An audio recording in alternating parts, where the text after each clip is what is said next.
Hello, welcome back to Eating Well. In this week's video, I wanted to share my biggest postpartum fitness journey mistakes. Okay, there's a few.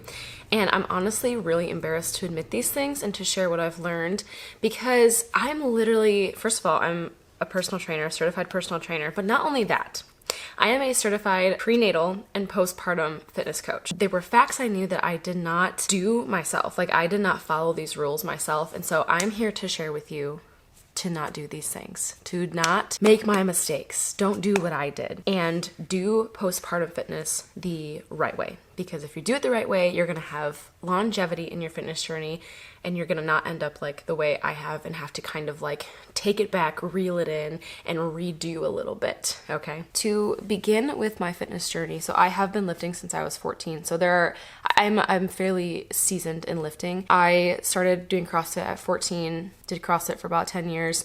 Moved to college. It was kind of hard, but I still like worked out, kind of ran here and there, did CrossFit here and there, got married, did CrossFit for a few years, pandemic, moved, got certified, worked at a normal like workout anytime, a workout anytime gym where it's just like machines, dumbbells, that kind of thing, cardio equipment, got pregnant, now we're here. Before getting pregnant, I was just strength training, a little bit of hit workouts here and there. During pregnancy, I lifted until about 40 weeks pregnant. Postpartum journey, in summary, started working out at the 6-week mark, and since then have not stopped working out. I have continued working out, but haven't really done it quite right. So I wanted to share my mistakes and then share like how I am redirecting myself and how I am taking a step back to address the issues that I have caused. So I've mentioned this in a previous video, the do's and don'ts of working out pregnant. So there is something that I actually did really well, which is good.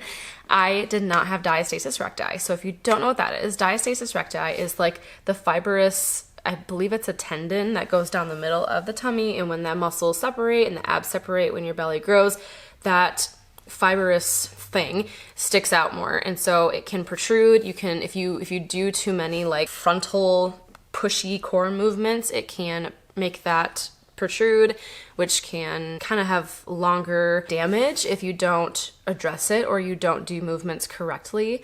And I did really well with that, thankfully, so I didn't have any issues. But I think when you're in postpartum, it feels so different. Like when it's your situation, when you're in postpartum and I just feel like you start questioning like what you start questioning what your body is actually doing. And so early on, I had my chiropractor and I believe my midwife at our 3 or 6 week postpartum checkup both said, your stomach looks great. There's just a tiny bit of gap, but that's normal because you're so early postpartum, you're still healing. I don't know. I just doubted that. I was just so freaked out about not ruining my core and like, I think because I was so weak, I took that as, oh, I need to not do too much core. I need to like still take it easy. And that was false. Like I basically have not been training core properly despite still going heavier and heavier and heavier in my lifts. So that was mistake number one. I did not train my abs and my glutes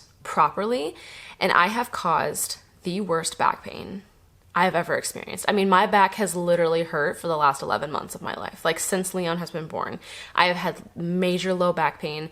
It is almost debilitating, like hard to get out of bed, hard to pick up my son. Like it has become a huge issue in my life, how bad my back hurts. And I have like tried rolling out. I know how to do like the massage, like cupping. I put arnica on it. I have been rolling, like I've done all the things like massage. And there are things that make it like feel better, but overall it was not going away. Mistake number two, I did not go see a pelvic floor specialist until now. And that's not totally my fault. I took a little bit too long to go see a lady doctor. About 6 months postpartum, that was a little too late. That's like kind of like borderline, like you need to make sure like things are good down there. But she referred me to a pelvic floor specialist and they couldn't get me in until literally like 2 weeks ago. It took 5 months for me to actually go see this pelvic floor specialist. And so not totally my fault, but I really wish I would have gone and seen her sooner because she helped me realize like, hey, no, you're actually really weak in your core. Like less than a 1 out of 5, she said. My inner core was like is like, my transverse abdominis is like so weak.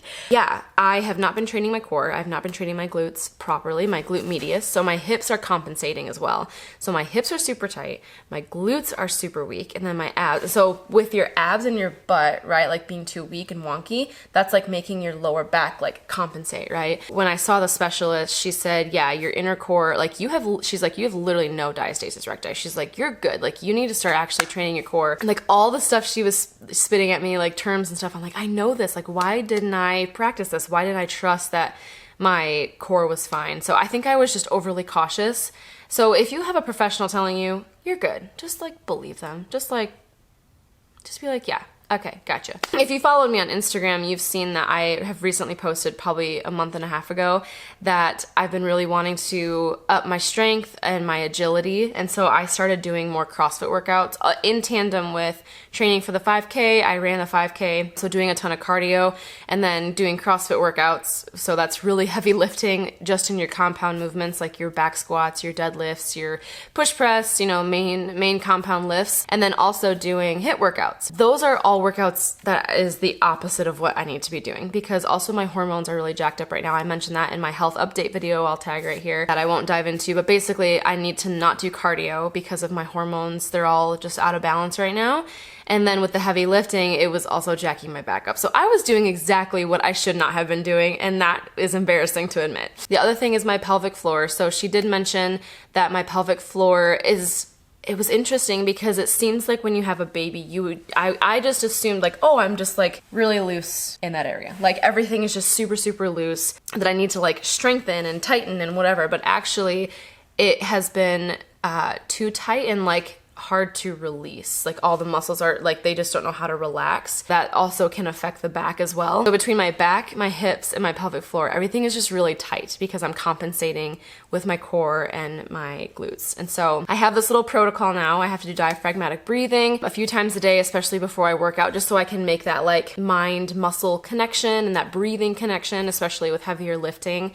I have taken my weights down in weight for certain movements, like my back squats. I was getting up to like 150 plus pounds, and now I'm like back to like 115, 120-ish with even fewer reps, just to make sure that I'm making that connection with my pelvic floor and my breathing when I'm going down into those lifts. Which, if you don't know what that is and you are a lifter but you're postpartum as well, Meg Squats has just a great series from when she was pregnant on mind muscle connection, diaphragmatic breathing, making that connection when you're lifting, especially postpartum. So go to her page. She has a ton of videos on all of that are really good to watch. The other thing that I am starting to do is this progression of building up your internal core or your transverse abdominis.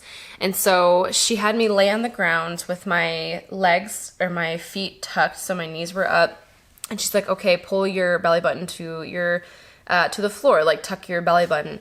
And when I did it, I like used all of my muscles to do it. And she's like, yeah, you're like really compensating with even like your obliques and your like other core muscles that you shouldn't be using. So I've had to like readjust my mind to like, okay, no, this little area is like super weak, like right underneath my belly button. Like my inner core is super weak. And so I have to start with these like little like marchy like leg, you know, ab movements. And then there's like a whole progression, like this sheet she gave me to like slowly progress once like my hips don't rock and my tummy doesn't poke out, you know, when I'm trying to do these movements. Like that's when I know I've built strength to that point of the progression. And so the movements that I'm doing at the gym to help strengthen all of these things again. So those little ab movements that she showed me, the few pieces of equipment, at least at our gym, I go to the Y, the leg press machine has been really helpful in doing like sumo squats, because if you do sumo press, it shoots the direction of the muscle, like it shoots the attention towards your glutes more than like your quads when you're doing leg press. And so I'll do like a wide sumo stance leg press that will help with building my glutes. There is a glute kickback machine at our gym, so I've been doing that. Add an abductor machine at the gym, which is like where you put your legs here and you kind of fan them and then you can bring them in. If you do the abduction is going away from the body. And so if you lean forward in the abduction, it shoots the attention more towards the outer glute, which is where I need to work on it. If you sit back, that's more like your hips. And so I've been doing like leaning forward, you know, doing the abductor machine. We have this awesome machine at the gym that's for core. So I think you've seen the ones where you put your arms up and you like do like a crunch. I'm not a huge fan of those, but there is one where you just, your legs are out, you're holding onto a bar and you literally just like lean forward and push. And if you do just this nice, slow, controlled movement, whew, it really gets that like inner transverse abdominis core and it works it so well. So I've been super stoked about that machine because it has really helped. Like, I don't have to think about how my body's moving otherwise. That's what's great about machines, is that it's a very controlled, safe environment. And if you want to just work on a like literal just that muscle, it helps to do machines because you don't have to worry about holding a dumbbell. You don't have to worry about like balancing necessarily. You're just focusing on that muscle. So it's been really nice to have professionals tell me, hey, Eden, you need to take it back. Like you're trying to go a little too hard for where your other muscles are at. Like you need to like strengthen your core, strengthen your glutes to then reach those other milestones you want to achieve. So basically, do not do what I did.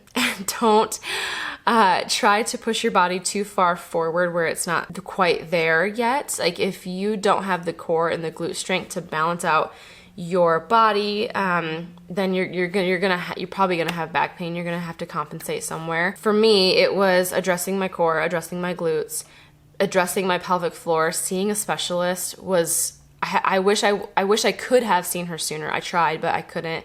So I'm very glad I finally got to see a specialist, because then she just also showed like, hey, you actually have like a leg that's longer than the other. And when you're breastfeeding, which we still are, you're still producing hormones that make you all wiggly jiggly, and your ligaments are loose. And so that can also create injury. And so like, take it easy. Like it's okay to take it easy. I think that's been the hardest thing postpartum in my fitness journey, is just allowing my body to heal. Like there are some women who can get back at it, no problem. Like I have friends who do CrossFit who are they're just killing it. Like they have a freaking six-pack again, like already, 4 months postpartum, they're doing toes to bar and snatches and like all this really insane stuff that my body just will not let me do. Like I would love to be doing that stuff. I would love to be, running without heart palpitations and like doing things that are really insane, but like my body needs to heal. Like I have had health issues for a long time. Again, in that video I mentioned, every postpartum fitness journey is so different. And I wish I could say that mine was easy breezy and that we were like just back to normal, but it's not. I don't know if it's this specific pregnancy or just Eden's postpartum journeys overall, like just how my body responds. But I had a baby before I addressed my major health issues, so I know that that's a huge part of it. But every journey is different. You have to take it at your own pace, and it is just better to do it the right way, to let your body heal the way it needs to not push it to where you think it should be compared to where it is and what it can actually do. Heed from my mistakes and do postpartum fitness the right way. I am not currently working, but I do miss training, and I do miss like helping women in that aspect. So I'm glad I get to like do these YouTube videos to at least share the knowledge I do have and the perspective I have and my journey overall. I know postpartum is just a wild roller coaster. So, and now that I've been there and done it, I have a big heart for like helping women and just talking to them about fitness and making sure that they're all good to go in the proper manner. So anyways, thanks for watching today. And if you're postpartum, you got this, girl. We'll see you next time. Bye.